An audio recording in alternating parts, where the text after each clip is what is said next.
I feel like the way like a preteen girl would be obsessed with boy bands, I was just obsessed with like Eddie Vedder and Courtney Love. Well, D'Arcy, welcome to One Nightstand. Thank you for having me. Thrilled to have you here. Have you always been a big reader? I never said I was a big reader. No, I haven't. In fact, like I feel like I've spent most of my life not being a big reader. I come from a big reader family. Okay, yeah. Very big. Like they are reading. I have librarians in my family. Oh, wow. I have bookstore worker in my family. I have authors in my family. Oh, wow. So because I wasn't like because I didn't like level up, I was never as what's the word, prolific is not, but you know what I mean, like I didn't read a book a week like my sisters did and everything. I always was kind of like, well, I'm not the reader, I'm the not reader. And I've really held on to that for so long. And my mom was so sweet. She'd always be like, but you read scripts. Yeah. But you're always reading scripts. But then recently, things have changed. Like, you know what it is? I think, honestly, like do you guys talk about this a lot? I've accepted listening as a form, right? A name drop, but I don't mind dropping it. Judy Greer, who has a great book that you should all read. I was sort of... making fun of myself for listening to books. Like I said something about reading and then I was like, oh, I didn't read it. I listened to it. I know, blah, blah, blah. That's not as good. And she was like, stop. And she really was like, it is a great, it's a great way to like get the information. Totally. Not everybody learns things the same way or can take things in the same way. And she really gave me like permission. And I swear to God, I like haven't stopped listening since then. I love that. Yeah. So it's really something I've always loved, but really can fall off of until recently where it's been like back to back to back. It's funny how in families that we sort of divine ourselves in relation to our other family members that we've definitely do that in my family too, like those of us who are the sporty ones or the not sporty ones, and then it's like no one cares who's sporty when you're 40. It's just like, are you going to the gym or not? But it's so funny, like you're like, but my brother's the athlete. Exactly. So this it is that it's like comparing myself to it less. I have a group text called Sisters, Nieces, Cousins, which is just all like my aunts and female cousins, and this is like the biggest group of readers you've ever met, and there's always like, have you read this, did you read that, I have this on hold at the library. And I always, this is a very until the last like 3 years, I felt very, I don't know, out of the loop. And now I'm like, did anyone read blah blah blah, and it's really great. Like, it's great. I'm in. Did you read the 5-Star Weekend before? I read it like during, so I read it I got cast very late. I was like the week before we started shooting. I mean, I'm saying the week, it was like days before we started shooting. So how did that work? It was like I was getting scripts and I was reading the book at the same time, which was very confusing. I bet. Because it's just different enough. It's different, yeah. That it's like, it's almost like if it was wildly different, it would be easier to remember. But I would reference something and the other actresses or the writer or whatever would be like, but that's in the book. That's not, and I'm like, yeah, right. That's the book. Okay, this is a little different here. Yeah. And so I don't know. I mean, I was glad I read the book, but I don't know if I would have recommended that to myself in the future to like be reading it as I'm reading the scripts. It's just a little. That's almost like much. Too tough to parallel path at the same time. Exactly. But no. Go on. Jeez, I'm just chatting. Go for it. This is what we do. We just chat. You have to. But my older sister, Lainey, is a huge Ellen Hildebrand fan. And when I FaceTimed her to tell her that I had booked this job, she like reached out of frame and she held up the book. She's like, it's on my coffee table right now. Yeah. She's like, it's one of her favorite books and favorite authors, and Did she give you any advice on your character basically? Yeah, she did. I mean, she really was. I didn't know the world either, like the Nantucket world, and she's read all of Ellen's books, and she really. It also just, it's exciting when you can like do something that your family loves. Oh, totally. Whatever that may be, a kid's movie or whatever it is. It's like fun when you're like, this one's for you. Yeah. That's so fun. Yeah.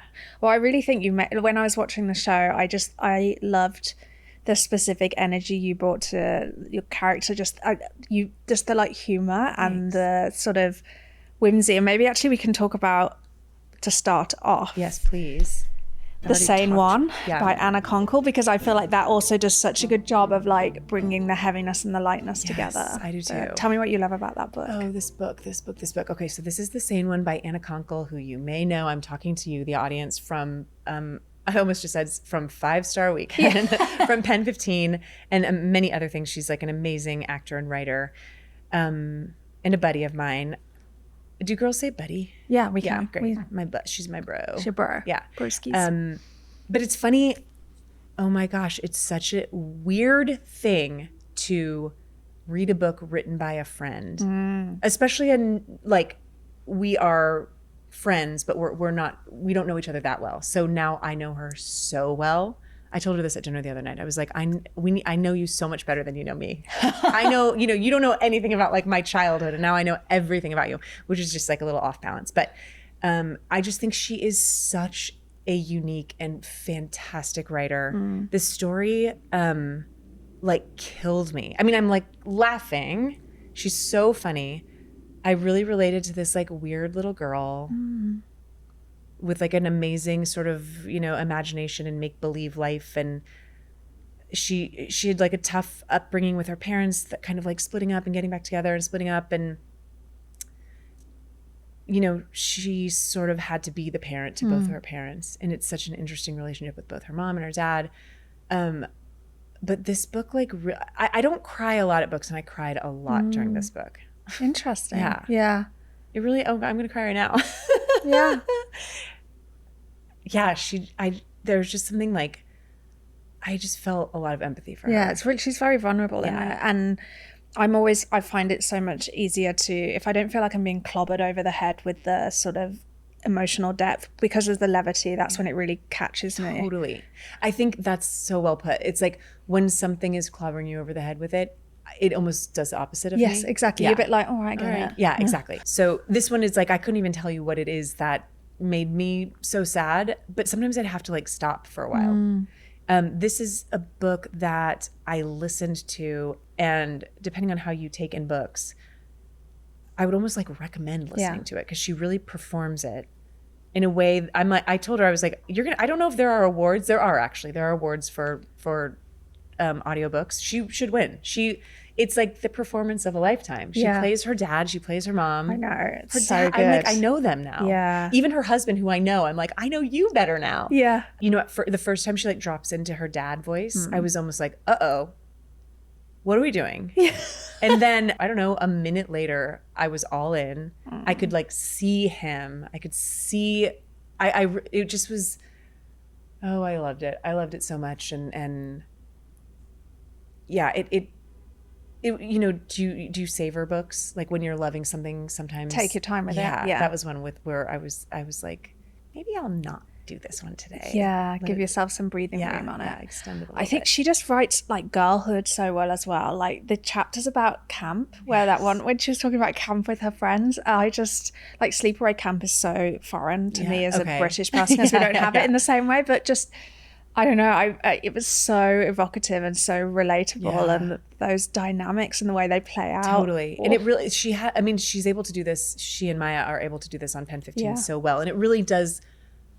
If you're a fan of Pen 15 and you read this, you'll go like, oh yeah, of course. Or I guess the other way around. If you read this and then you go and watch Pen 15, like the way she did. When I watched Pen 15, I was like marveling at an adult's ability to even like remember these things, like they would put things on screen that I was like, oh, I know this, but I haven't thought about this in 20 years or whatever.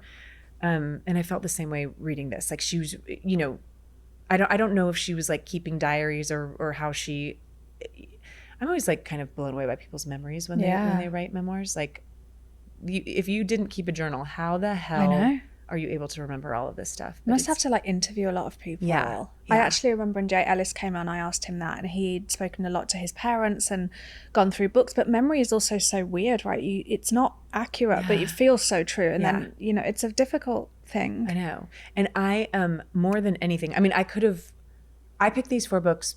Okay, so I think idea is like maybe 4 of your favorite books, 4 of your whatever. I was like, let me just do 4 of my favorite books that I've read this year because I was too overwhelmed.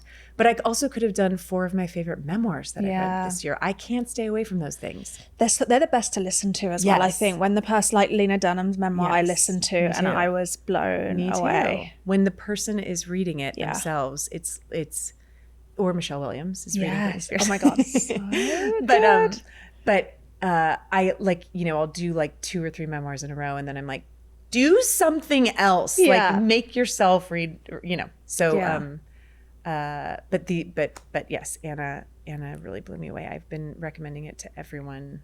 I just love it. It's amazing. And it's actually kind of a theme in a few of these books when you think about Hello Beautiful, and with Hollis and her daughter on the show, it really captures the like the trickiness of your realizing your parents are just regular humans. And it's so relatable and it's so, like you either figured this moment in your life out when you were a kid or a teenager or in your 20s, or at some point it hit you. Oh, for sure. And it's like you can almost like never go back. No, you can't. Right. When was your moment?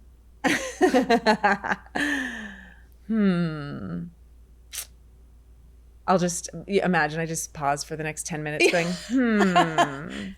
I mean, I don't know. I don't know. It's and hard, maybe isn't I it? do. Because it sort of adds up. Yeah. Do you have a specific moment? I think it was definitely in my 20s when my dad was going through some health stuff. And I just remember being like, he's being an insane person. And then just being like, oh yeah, he's not being a rational operator right now. And that's okay. And like, and I think moments like that, I mean, I was lucky. My parents are very like, they're kind people. And so I never had anything in my childhood where I was like, oh, but actually, no, that's not true. My mum got very, very poorly when I was 13, mental health wise, and was nearly sectioned. And I remember just being like, why can't she get up? And obviously now I'm like, I totally, but right. That like also having like empathy. Yes. As an adult for your adult parent, or whatever, your 30-year-old, 40-year-old parent at the time, being able to sort of look back and go like, oh my God, how did they do it? My mom having like 4 kids and staying home. And then when my little sister was in elementary school, she was like, I'm going to go get my degree. And I mean, she like, how did she do that? Yeah. And she probably missed a water polo game of mine and I was probably pissed off or whatever. And now like looking back, I'm like, that she did it all. I know. It's quite remarkable. Yeah. It really is. But no, I thought it was, I agree that you should listen to this one. It's because hearing Anna read it is so fun. It truly is like a brilliant performance.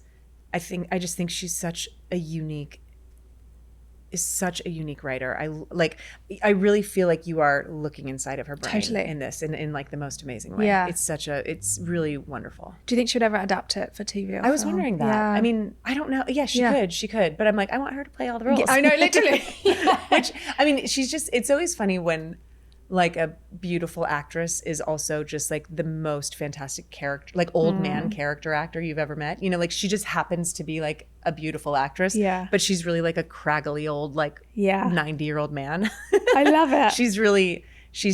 I feel like she can do anything. She's incredible. Okay, and then also can write a goddamn book. I know. I mean, I'm so in awe of people who can switch like genres with their art, because I don't feel like I could. No. But it's very, very impressive. When I was researching around this, like Anna said that she felt writing this book wasn't really a choice. It just like had to come out at some point. Doesn't it feel like that? Yeah. I feel that. Totally. Yeah. Have you ever had a creative project like that? This is like not on the same level, but I have done improv comedy for like 20 years. And improv to me is like, I don't think that people consider it like high art, but I think it can be like really magical and amazing. And there is, okay. So like during COVID when we weren't doing shows anymore, and I was kind of like in a moment in my life and in my career where I almost was like, maybe that side is done. Maybe like when we come out of this COVID thing, I won't do improv anymore. And maybe that's okay. And then like maybe my time is done there or whatever. And then for whatever reason, doing my first improv show back after COVID, I was very clear, like I will do this for the rest of my life. I need it. Yeah. It's like doing a pickup game of basketball. Yeah. You know what I mean? It's like I can't. I truly like, I feel like I spin out a little bit when I'm not doing it. Like it's like a release. It's like if I haven't done it for a long time, I don't feel as like alive or creative or something. Interesting. How do you feel after an improv performance? Well, okay, it's interesting. I feel okay. I've had this realization recently. Again, I've been doing it for so long that I almost am not doing. I'm almost only doing it for me and the people on stage at this point. Like, I was almost like, I don't even want anyone. I don't even want to be watched. And I know that's not really what it is because it's on stage. But it's like I'm having a experience with these other 5-6 people on stage that is unlike anything else I could possibly do. It's so unique and strange, and again, like when good, magical. And afterwards I'm like, I just got to laugh on stage with the 8 funniest people in the world for 2 hours. Like this is why I'm alive. Is there a risk associated as well? Like, does it ever feel scary? It does, but I mean, it is inherently scary because you go on stage not knowing what you're going to do. Yeah.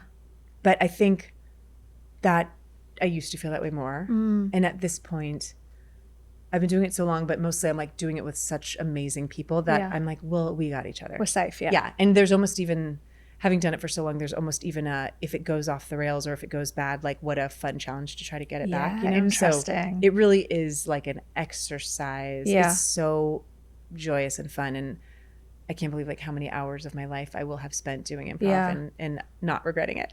Does the tone of the audience ever shape how it feels on stage? Sometimes, yeah, sometimes. And sometimes, that can be good or bad. Like sometimes if they're quiet, you're going to work a little harder to like get them on your side or whatever. But also, it definitely does. It definitely does. A show can be more chill with a more chill audience, but also sometimes the opposite. And it's like pure pleasure. Wow. I think it's amazing. So I'm like, why would I not do it? Yeah. Yeah. Very, very cool. I mean, I'm doing a show tomorrow night. That's exciting. Where is that? At the Bell House in Brooklyn. Oh, yeah. Okay. That's exciting. Yeah, and are you on stage with people, with friends of yours? Yeah. So I'm doing a show with Josh Sharp and Aaron Jackson, who wrote one of my favorite books called The Astonishing Life of August March, which I totally recommend. It came out like a month into COVID.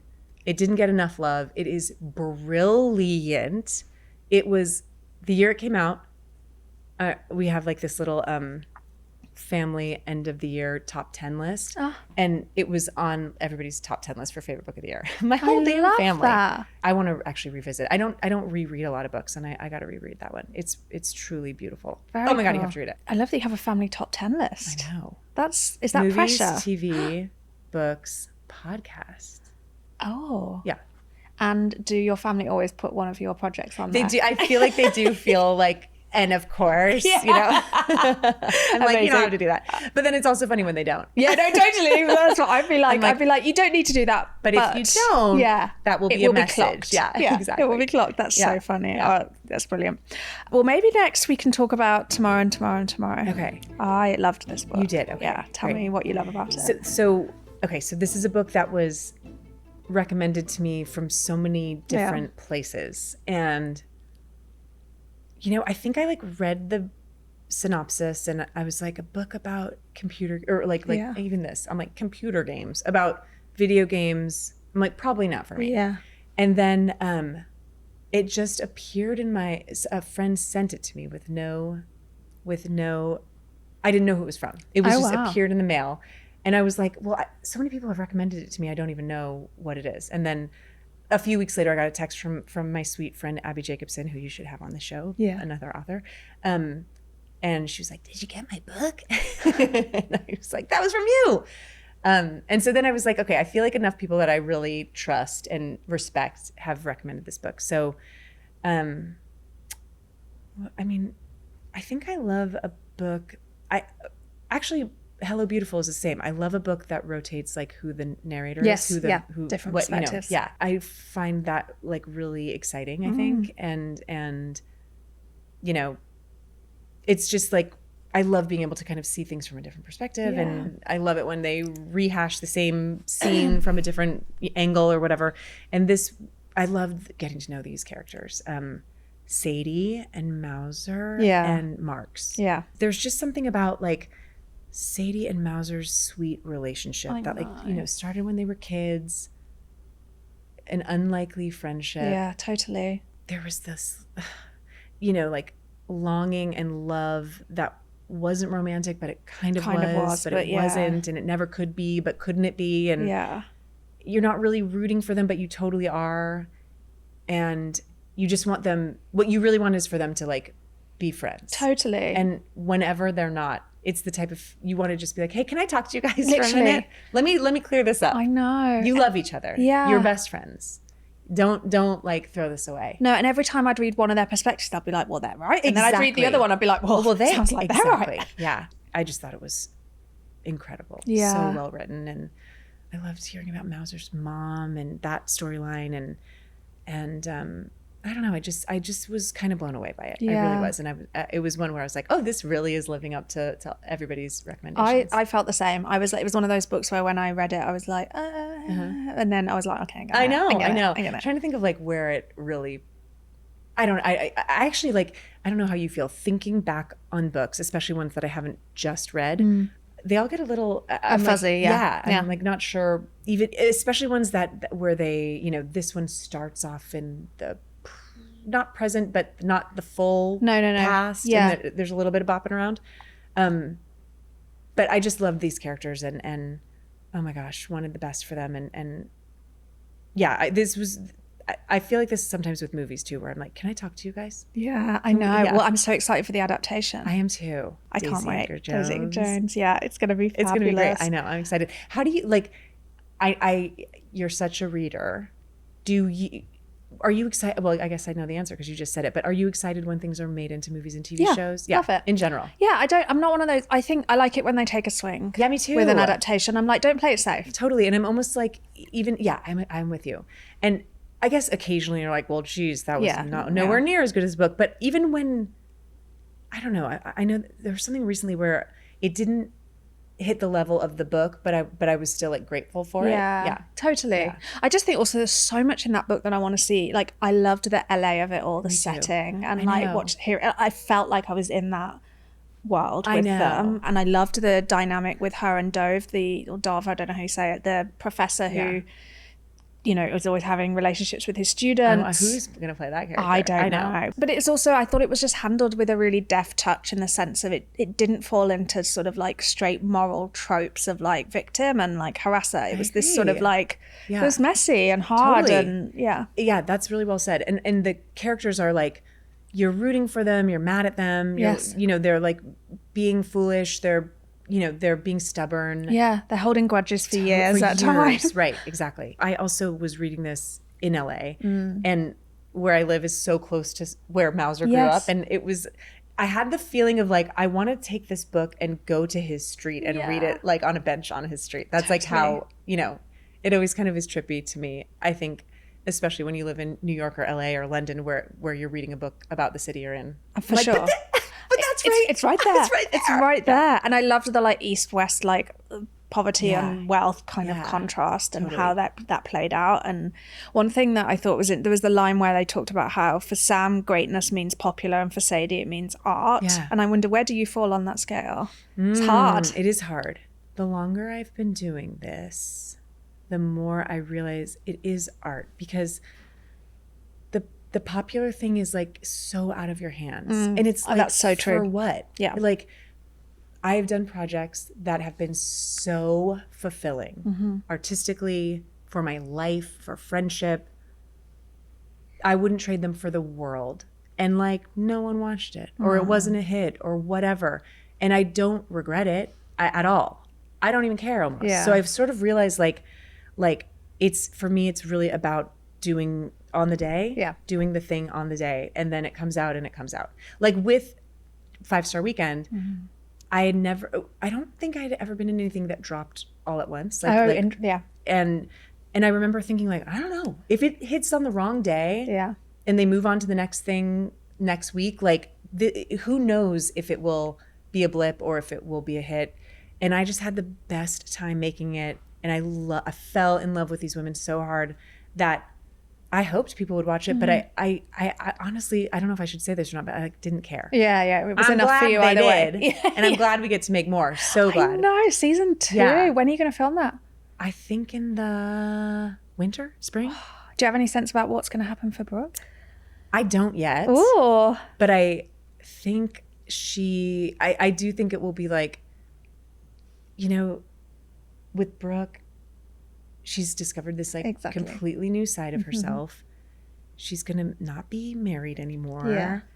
She's like, I almost feel like there might be some like messy teenager stuff where she's like messing up and, you know, like hooking up with the wrong person. I mean, I'm I guess making it up. I don't know what they're going to do, but I do feel like there's no world in which Brooke like has it all together. No.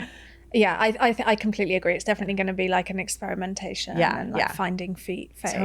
Totally. Oh, it's so exciting. Because she's so like unexperienced really and in the world. And I think now the difference of her being herself for the first time kind of ever is huge. And inexperienced in knowing what she wants, which I think is such a common thing for so many women. And obviously in this case it's about her sexuality, but with so many of my friends, I feel like I'm 37, like we're having these conversations where a lot of them are like, do I really want this? Or did I just like think that I should have? Or I think that is so normal. Yeah.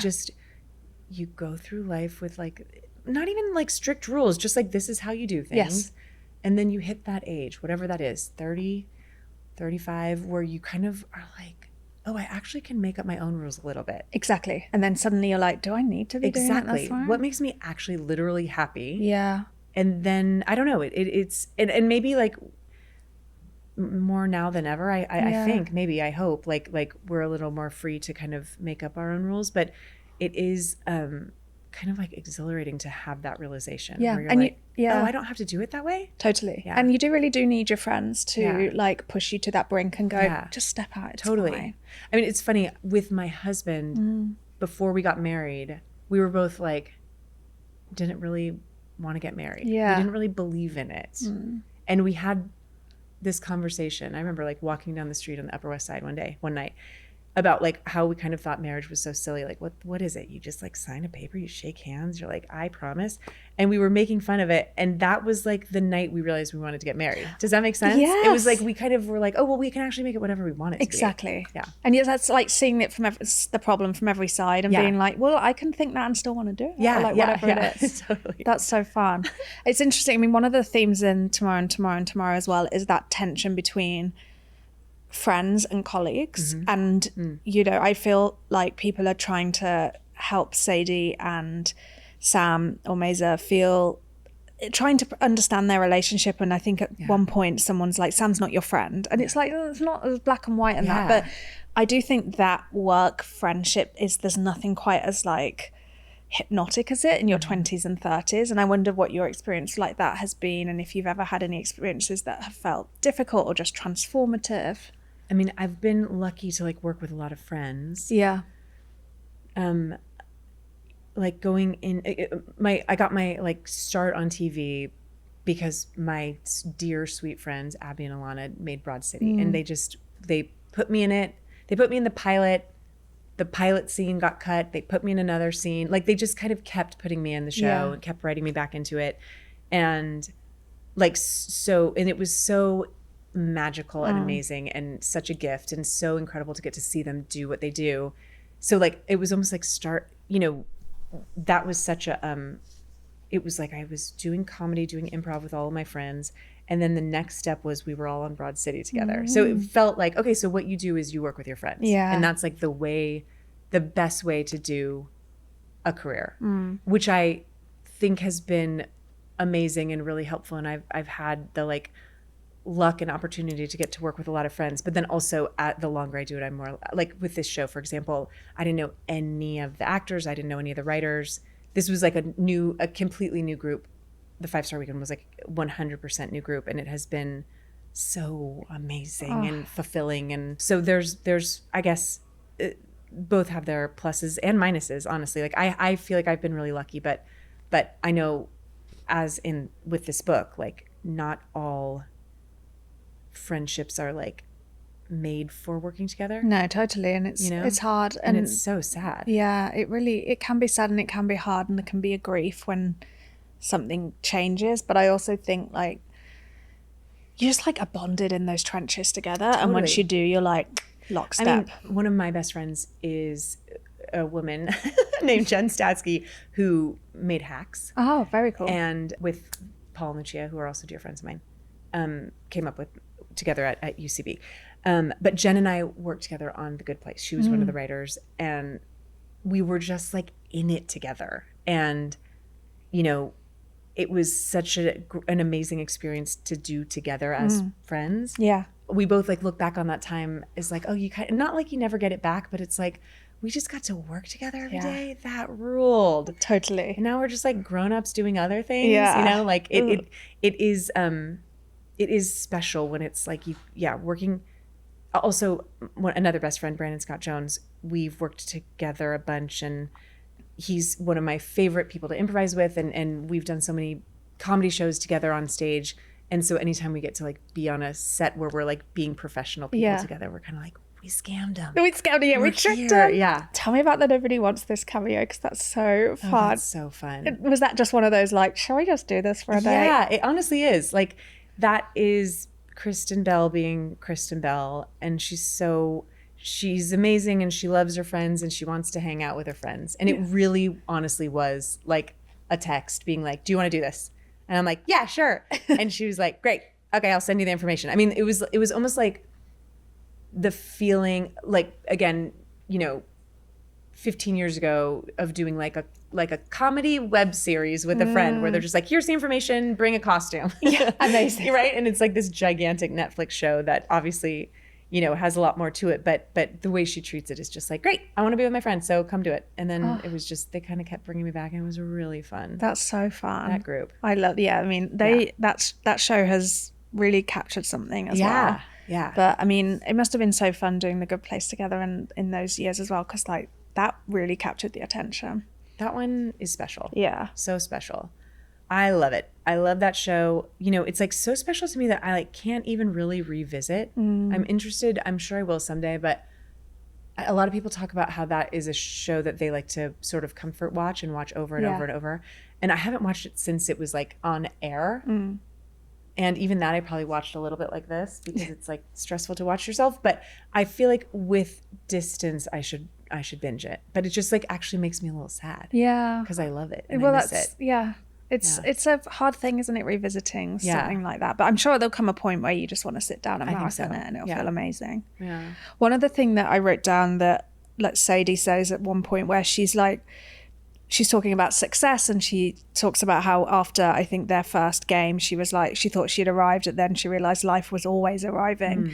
Do you ever feel like that in your career? Yeah, I think that is. Do you do? Yeah, totally. I guess depending on like what industry you're in, I think with what we do, there's like the ups and downs, the yeses and nos, the highs and lows. Yeah. I mean, truly, it's like for every huge success, there is the next day like a failure that maybe nobody knows about, but you know? Yeah. And so, yeah, it never quite feels, and there's always like a different list you're not on or party or whatever, however you want to look at it. Like there's always the next step. And honestly, sometimes when you get to that next step, you're like, oh, I wish I didn't know about this. Totally. Now I'm going to know this is here. I completely agree. So then when the next thing doesn't hit as hard, you're not at that, you know, it's just this like constant struggle with, I guess like self-worth and if you should put your career success as like the number one thing, or if it's just gonna keep harming you. Yeah, that's a hard one. It is. Yeah, it is really difficult. I think of it as like when we were younger, my dad used to make us do these like on holiday big walks up big hills with my whole family, and like you'd think, oh, I've just got to get to that next crest, and then when you get there, you're like, oh, there's another bit, and it never feels like you're away. You're always at the face with the hill, right? And it kind of, I think careers feel like that. That's so exactly right. Yeah, and it's brutal, and you do have to find a balance. But then, I don't know, it's hard, but it is hard. Yeah, and the balance is hard because you want to if you're driven, if you're like, yes, if you like to work, if you like what you do, like there is this sort of like constant striving for the next thing or the next bigger thing or whatever. And I think this realization that I've had recently where it's like, I actually only care about the day, the thing I'm doing on the day, that has really helped me. That's so smart. I mean, it's also good to have goals and to be like, I want this and I'm going to aim for that. But I don't know. I think I have really enjoyed or like had a more calm time in my life realizing that I can't really control the next You can't thing. control the way it's received. I think that a lot with, I have a friend that's got a book coming out and I can tell she's freaking out about it. And I just, it sounds so cruel to say, but ultimately what I'm trying to impress upon her is that like the book can be brilliant. You can make every right step and it might, and it sounds terrible to be like, it might not take off in the way you want right now, but it doesn't mean that you did anything wrong. It's just like the world is unpredictable. And I think, you know, social media is like such a mystery to so many of us, even you know, it's like ever evolving and you never know like what's the thing that's gonna hit or whatever, and there's this new level of like this, I'm sure, for authors having to like, or musicians or anyone having to like do the social media side of like it. Me now on camera. Never wanted to be on camera in my life. How did this happen? Yeah, exactly. But you just have to, and then like move with it. Yeah. To write a book, I can't imagine the undertaking. I know it's like hell on earth and probably amazing, but just like so much work, and for that to kind of go unnoticed would be devastating. But I think your advice is correct. You just want it to be fair, don't you? And it's there the realization that it just might not end up being fair the way that it shakes out, which is a hard thing. But I think as you get towards the end of your 30s, you're a little bit like, meh. Yeah. And like, hopefully you enjoyed the process and hopefully you got something out of it. Exactly. Yeah. And you can be proud of it. Yeah, totally. Yeah. Well, let's talk about Even the Good Girls Will Cry. Okay. Which is a memoir that you brought with you as well because you have a signed copy. I did. Hello. Yeah, very exciting. I just felt like I had to bring it. Yes. So this is Melissa Oftermeyer's book. She, I mean, I went to like a reading, you know, and it says, D'Arcy, I love bass. Oh. The bass player for Hole and for Smashing Pumpkins. Yeah, she's so cool. I mean, okay, so as like a 90s kid, pre-internet, really, getting to have like an inside behind the scenes look at like some of my favorite bands and moments in that era was so satisfying and wonderful. And like, I could have, if this had been 600 more pages, I would have like read every bit. I just, I love, it's like, it's such a good, she's not like gossipy, but she's telling she's like, she is telling stories. She's like unapologetically telling stories from her life. And you know that you read some memoirs where you're like juicy, and in a way this is, but not in that way where it feels like gossipy juicy. It's more just like, oh my god, I get to know this. I get to be in on this secret. It was just like, I would say for my little like alternative grunge heart, it was just it like really took me back to that time in my childhood or whatever, where this was all I cared about was like, you know, really? Yeah. That's so far. I mean, I did read, I think you did an interview actually with Bustle where you spoke about how you cried so hard on the day Kurt Cobain died that you nearly missed your basketball game. That's so funny. Yeah. What a funny, yes, I did. I cried so hard that okay, so yes, that's right. I cried so hard on the day Kurt Cobain died. I had a basketball game that night. My best friend Lindsay's mom like took me off the court and took me into the bathroom and cleansed my aura. Stop. Like, how? What? How old were you? Like, I was like maybe 12, 12, I'd say. How did she cleanse your aura? Something. Okay, imagine this is my body. Yeah. She like did some energy work. And I was like, yes, I really was like into it. Whatever. I love that then. Yeah. I'm sure her daughter, my best friend, would be like, Mom, don't cleanse her aura. But I was always, my best friend Lindsay is one of 3 daughters, 3 beautiful, amazing daughters. And I was sort of like their 4th adopted daughter or whatever. And I was always, you know, like making, if they were mad at their mom, Pam, I would always be like, don't be mean to her. And they'd be like, shut up. So this was definitely one where they would have been like, Pam, don't cleanse her aura. And I would be like, I really want her to cleanse my aura. Oh, I love that. And did you make it back on the court? I did. Good for you. Wiped my tears away. Played one for Kurt. Yeah. I feel like the way like preteen girl would be obsessed with boy bands, I was just obsessed with like Eddie Vedder and Courtney Love. That was really my, you know, and again, in like a pre-internet world, we weren't getting like inundated. It was sort of like you found the bits of information where you could find it. Maybe like an article in Rolling Stone, or there wasn't, you know, there wasn't a lot. No. You'd wait and search. Yeah. So again, this book is just like an inside peek at that, like my name, D'Arcy, doesn't have an apostrophe in it, but I put it in because of the Smashing Pumpkins, because D'Arcy Wretzky has one in her name. And so like the fact that this is like whole and, you know, so much about the Smashing Pumpkins, and just, I don't know, it's such a special time in my life. Yeah. It's like written for me. Did anything really surprise you in it? Well, I mean, this is again like gossipy, but I didn't even know she was like, had ever dated Dave Grohl. And it was an interesting, you know, just knowing like the Courtney Love, Dave Grohl, I don't know, drama or whatever they have going on. It's like, it was just interesting. You know, Melissa was like really on her own path, and she was like surrounded by chaos and seemed to have such a good head on her shoulders, and was like, I don't want to be involved. Yeah. You know? Smart. Yeah. And she's just so wise and has such like amazing different sides to her personality. And a lot of times, like, you know, the bass player or whatever is someone that you almost like don't ever hear from. Yeah, it's like totally. Mysterious, gorgeous woman playing the bass. Like you're probably not going to like know a ton about her other than what you kind of perceive. And it was so great to like get to know her through this book. You know, I'm like such a fan. Yeah.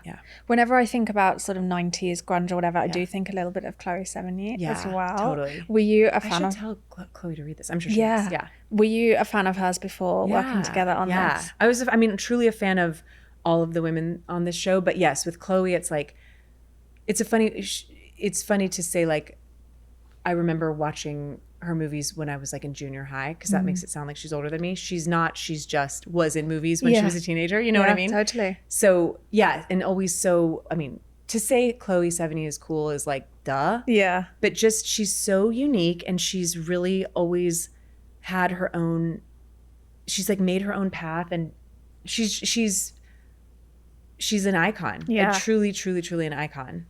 And it was incredible to get to know her and see who she is, and see that side of her that we're all obsessed with, how real it is, and then also like get to see kind of like the gooey middle, you know? Like she's like a lover. She brings so much to Tatum as well, I think, in terms of that dynamic of like old friends, but then also the kind of how difficult those relationships can be and how wonderful they are. In the show, she's like so tough, but also so vulnerable. Yes, exactly. I'm like, who else could have done that so perfectly? I know. And I love, you know, I think her and Jen are like an unlikely pairing. Totally. That works so well. Yeah. And they really work, you know, none of us knew each other. So these aren't people that have like worked together for years and years. And so the way they found that was like so natural. And it just, I love Hollis and Tatum's relationship, and the way Jen and Chloe play those. I think they really, I just thinking back on like some of the scenes, I don't know, it's like if Chloe would like turn it up, Jen would match her. If Jen would turn it up, they like, a scene that maybe didn't call for yelling or tears or whatever would just like happen, and then they were just so in it, and they were so connected. It was really cool. It was cool to see like they just matched each other really well in the way that like old best friends would, you know? Oh, so good. I love that video, that interview of Chloe where she's talking about LA and all the reasons she hates it. It's so funny. Every time it comes up, I'll watch it every time. She's just so honest. I know. I love her. We had Jennifer Garner on One Nightstand as well. I was just talking to her about this. Do you remember which book she chose? Well, I'm remembering Ramona. Yes. And then what else did she pick? It was Anne of Green Gables, Little Women. It's perfect, right? Totally. Little House on the Prairie and Charlotte's Web. That is right for her. Right? It makes a lot of sense. And also she reads all the time, so she's reading, I'm sure she's read all these, whatever. But it is so, she's just like, she is who she is. She is like she's your best friend. She's your sister. She's like the girl you grew up with. She just happens to be like an international movie star and the most gorgeous person you've ever seen in real life. But she's just a regular old girl, you know? And, yeah, I mean, I can't really say enough good things about her. I'm in love with her. I'm obsessed with her. I love her so much. She's just the greatest. We're all very excited for season 2. It's going to be fabulous. I know. It better. I'm like, I can't wait to get back to those girls. And like season 1 was too good. It genuinely, I cannot wait to see what they do, especially with Tatum's illness and Regina Hall's character. I thought was so I thought the way it captured the different generational perspectives. There was just so much going on. It was great. So much going on. And I think I don't truly know anything. I think it probably wouldn't be in Nantucket again next year. So that's kind of fun to think about, like, where it could be. I know. I Googled. I was like, I wonder how much the house is. Oh yeah. What? 22 million. Yep. I was like, okay, go.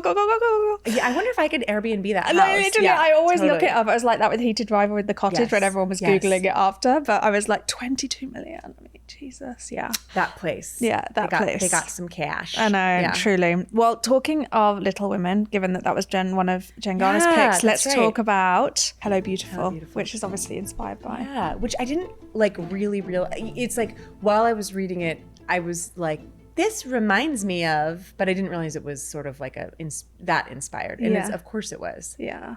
Yeah, there's, I mean, a story about 4 sisters. I'm one of 3. My mom's one of 4. Do you have sisters? Yeah, I've got 2 sisters. I'm such a sucker for like a sister movie or a sister book. This one really just another one with, changing perspectives each chapter, which just they did so brilliantly, like getting to see the big whys, like why did this happen, and then getting to understand it better from a different chapter, a different point of view. Yeah, I mean, and it's also one of those books where like your favorite character changes each chapter. Totally. Yeah. And who I don't even want to say rooting for, but a little bit, like in a book where, like Little Women, you just want them to be happy. Yeah. You just want everybody to be happy. And when there's like a love triangle, not everybody can be happy. No. And so then you're picking favorites and doubling back and changing that. And I did like alternate who I was mad at quite often. Me too. And ultimately I think it ended like the couple that like ended up together, I think was right. I think it was right too. Yeah. And weirdly, with 5 Star Weekend, I'm in the minority where I'm almost like, I feel like that was right too. I don't think, a little spoilery, but like the cheating is, I'm not saying cheating is good. I'm just saying like true love prevails or something. Like maybe, I don't know, when there's like real love, how can you fight that? Yeah. I don't know. And when the original relationship is a bit broken. Totally. And then it's like, be an adult and either fix that or be done with that. Exactly. But since they hadn't gotten there yet, I mean, it gets messy. But there is a part of me that's like, well, Gigi was like following her heart, and she, not to say she wasn't doing anything wrong, but if anything, he was in the wrong. But, she was trying to do the right thing over and over. And just, you got to follow your heart. Yeah. Yeah. Like with this book, with Hello Beautiful, if I remember correctly, and I think I do, if he had just stayed with Sister 1. Yeah. For what? Yeah, I mean, I guess they had a kid. They did have a kid. I mean, and I think that's the part that is so well crafted, isn't it? Really because you're like, oh, that's an unforgivable thing to walk away from a child. But you're like, he thinks he's the toxic. He thinks he's going to make the child sick or like unhappy, and his parents did that to him. So why wouldn't you think that? It's really the storytelling is like incredibly well crafted. Yeah, because you kind of you see it from everybody's point of view. It's what I love about this sort of shifting narrative or shifting like narrator perspective, is getting to really like peek inside of the why. Would you ever want to do like a period adaptation of something? Yeah, totally. I feel like I could really imagine you as one of the sisters. Nice. Yeah. Oh, as one of the sisters? Yeah. Oh, I love that. I love I got to do League of Their Own a few years ago, which was like in the 40s, and that there's something really just magical and fun about the costumes and the sets, and like walking down a street that's been decorated with like cars, and it really can sort of, as an actor, is like, it's so thrilling and it's so transformative, and I would love to do more of that. And the playing make-believe, it's just so fun. It really is. Like excites everybody that's a part of it. It's like, set dressers and costumers and everybody that's like the people that are I don't know. It's like everybody has a challenge. Yeah, it's for sure. Yeah. It is fun. I would love to see this book adapted. Me too. There's so much to mine as well. Like, because each character has such a big arc. Yeah. Like, it's not even like there's like one person and the others are real bystanders. Yeah. They're really not. I know. I'm like casting it in my mind. Yeah. Right now, but I'm kind of just going with like Little Women casting. I know. Well, that's pretty perfect as well. Would you ever like to adapt anything yourself as a producer? That's a great question. And probably the answer is yes. Yeah. But I don't know what. My Aunt Sally wrote a book. Oh, really? My Aunt Sally wrote this amazing book called Learning to Fall, which is like a middle grade. Okay. So it's not YA. Yes. It's like a little bit younger. Pre-YA, yeah. That, well, as I was reading it, I was like, well, this is a movie, you know? And I'm also kind of like, could I make that happen? Yes. But I mean, it's a story about like a girl from a divorced family, a little skateboarder girl who's like trying to sort of make amends with her father, and her mother's a actress and like shooting a movie in a different country, and so she has to spend the summer with her dad, and they have like kind of a broken relationship, but they skate together, and it's just really good and sweet. And I was like, well, Ethan Hawke would be the dad, and amazing. Yeah. I did find myself casting like Hello Beautiful as well, like mentally, especially the mom role, like when she like leaves. I don't know. I mean, I mean, my family has a history with like unplanned pregnancy as well, and like mothers having reaction, and it is such a fraught thing, and like in that like day and age, I have such empathy for it, but also it's, I don't know. I mean, it's just such an eternal thing. Because if I remember correctly, basically when the younger daughter becomes pregnant, the mom is like, mom's like, she's like, I'll never. It's so. And then that was it. That was it. That's really sad. Yeah, it's so tragic and like silly. Yeah, but you get in early 80s, you can imagine why it didn't feel silly to people. And also, again, this is like the oldest book I've read of the group, so trying to remember, but the dad dies pretty early, right? And that is like, he's the one who's kind of like holding the family together. That absence is felt throughout. And they also realized how little of him they knew, in the sense that at the funeral, there's all these stories about, which I think is such a fascinating dynamic as well. Me too. That's another book that I cried at. Yeah. I know. I'm always like kind of embarrassed when I'm crying. I'm like, what's happening? You know, like I really understand like crying while watching a movie or something, but reading is just so solo. It's so like, you're just in your own little head. I agree. I've also like realized, I wonder if anybody feels this way. I have realized, I think this comes from like an overactive imagination, and always sort of getting lost in like the movie or the play that I'm watching to like a kind of crazy degree. Yes. But that's 2 hours. But reading a book, which can take days or weeks, I've realized how much it like changes my mood, beyond mood, my brain. Like if it's like I've had to read like a happy little sappy romantic comedy in between just to sort of like shake out of a funk. I have to do that as well. Yes. Yeah. Or I have to just reread something I've read before that you know is gonna make you feel safe. Really or something. Dark. I completely agree, because I do feel like unsafe sometimes when I'm reading. Not like, or just like you kind of can't shake churning too much up. Totally. And it sticks with me even when I'm not reading. Yes, so, I feel exactly the same. Okay, good. No, we're not alone in that. Okay, good. Well, this was so fun. Thank you so much, and congrats on. I really mean it when I say I really feel like you made the show, because it really, you brought like such a different energy in those moments, and it really like, I don't know, it made me like snort at unexpected points in a way that really brought, but there was also so much heart to it and so much sincerity and like vulnerability, and you were really rooting for Brooke, I feel like. That's really nice. Thank you. It's brilliant. I'm really excited for season 2. I'm so honored that you'd say that. Thank you. I felt that way when I was reading it. Yeah. Like she just kept making me laugh, and you know, her energy is so different from the other women, and so I'm really happy. No, and it was just brilliant. They're like caca and all of those bits. It was so perfect. She's so awkward. Yeah, it's great. This was a pleasure. Thank you. Thanks for Thank you having so me. much.